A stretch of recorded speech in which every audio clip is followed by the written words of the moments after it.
சிவா எம்பியின் சர்ச்சை பேச்சுக்கு கூட்டணி கட்சியான காங்கிரசின் செய்தி தொடர்பாளர் திருச்சி வேலுசாமி கடும் கண்டனம் தெரிவித்துள்ளார்.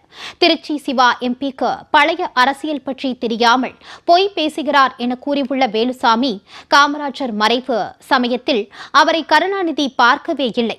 அப்படி இருக்கும்போது எப்படி காமராஜர் அவரது கையை பற்றி பேசியிருப்பார் என கேள்வி எழுப்பியுள்ளார். சீக்கிரம் கீழ்ப்பாக்கத்தில் சேர்க்க வேண்டிய நபர் சிவான்னு தெரிஞ்சு போச்சு. காமராஜர் எப்ப கருணாநிதியை பார்த்தார்? 75 ஜூன் 25 எமர்ஜென்சி டிக்ளேர் ஆகுது. அதற்கப்புறம் ஒரு வாரம் 10 நாளைக்கு பின்னாலே வீட்டை விட்டே வெளியே போற.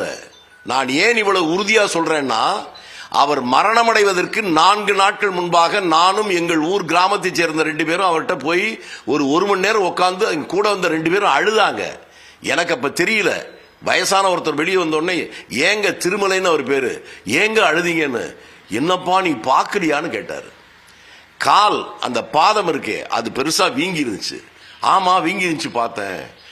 உனக்கு தெரியலப்பா, அந்த மாதிரி வந்தாலே அப்புறம் அதிக நாள் தான்ப்பா, இனி ரொம்ப நாள் இருக்க மாட்டாரு அப்படின்னு அவர் சொன்னது இன்னும் நினைவு இருக்கு. அவர் இறப்பதுக்கு 4 நாளைக்கு முன்னால யாரையுமே பார்க்காம வீட்டில் இருந்த ஒருத்தர் கருணாநிதியை பார்த்தது, கையை பிடிச்சாரு, அழுதாருன்னா இந்த பைத்தியக்காரனை என்ன பண்றது?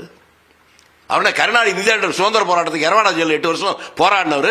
இந்த நாட்டினுடைய சுதந்திரத்துக்காக 9.5 ஆண்டு காலம் ஜெயிலில் இருந்து அடிபட்டு உதப்பட்டு இவ்வளவு போராடின ஒரு போராளி மற்றவங்களை கையை பிடிச்சிட்டு நாட்டை காப்பாத்துன்னு சொல்லியிருப்பாரா? இது வன்மையாக கண்டிக்கத்தக்கது. அரசியல் அரிச்சுவோடு கூட தெரியாத பைத்தியக்காரன் கூட இதை ஒத்துக்க மாட்டான். அதனால இந்த போக்கை அவர் நிறுத்தி கொள்ள வேண்டும். இல்லை என்றால் அவர் சில உண்மைகளை சொன்னால் சிவா தற்கொலை பண்ணிக்கிறத உனக்கெல்லாம் எதை பேசணுமோ அதான் பேசணும். எப்ப இவர் வெளியில போகும்போது டிபியில தங்கினாரு, டிபியில தங்குறதுக்காக இவங்க ஏசி போட்டு விட்டாங்க. இவனுக்கு தெரியுமா?